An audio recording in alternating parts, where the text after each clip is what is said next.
Hi guys, Eric again. Thought I would go through my kids' bug out bag today. We started out with the younger kids and didn't make them carry anything.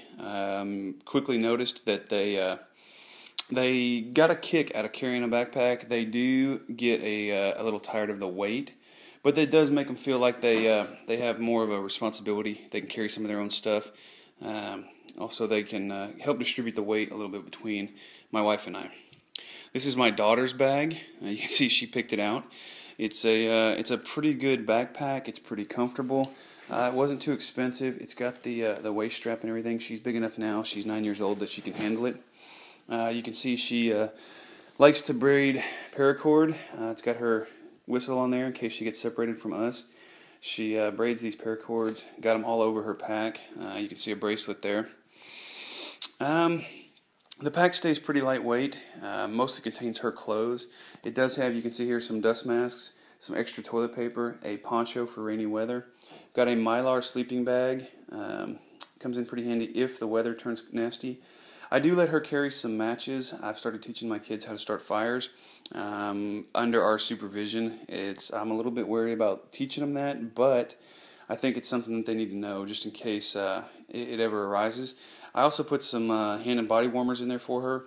I don't get cold, my wife doesn't get cold, but the kids like to have them. It's kind of a novelty, kind of keeps them warm type of thing. She's got carabiners all over her pack, a whole bunch of extra ones. The glow sticks the kids love to use. I'm not a big fan of them. I don't like light that I can't turn off, but the kids like to use them. I let her carry at least one headlamp. Usually we have some by the back door, so if you grab your bug out bag, you put a headlamp on as you go. This is just an extra one in case the batteries go dead or you have problems down when you reach campsite. She's got a small flashlight as well. Extra candles here. We like the candles to put around the campsite. Lets the kids feel a little more safe, and I don't like carrying too many of them, so I distribute them among the packs. We have a deck of playing cards in each one of the kids' bags. It gives them something to do other than read, and it keeps the family kind of together.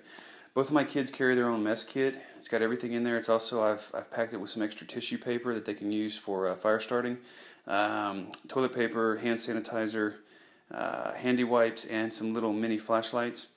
I did not put matches in theirs, strictly because I want to have one thing that I can kind of control with them.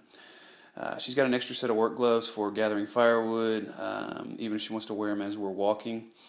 I found these little miniature Leathermans. They're pretty small. They've got a pretty good assortment of tools in them. They come with the pliers and the knife and the screwdriver and all that type of stuff. I don't sharpen the blades on these just yet. It does make my kids feel like they're contributing to have this type of stuff, but I don't want them to have a sharp knife that would make a survival situation even worse. These ER bars are really, really good. You can see you got 2,400 calories. It's a 3-day supply. You've got a morning and an evening meal in here. My kids have eaten these. They love them. They're kind of a powdery protein bar type of thing. They don't cause thirst. They're a little bit heavy, but for a 3-day supply, you can't beat it. If my kids were to need it, they can easily pop those open, and they don't have to worry about cooking an MRE, heating it up, anything like that. And that's about it for right now. Some things you'll notice that are not in here. Her canteen. She carries a canteen. It's being disinfected right now. We used it last weekend. Her sleeping bag I've got on the back porch. It's airing out. We came back and cleaned them out and everything, and then they kind of sat for a while, so I wanted to air them out today. Got some nice breeze.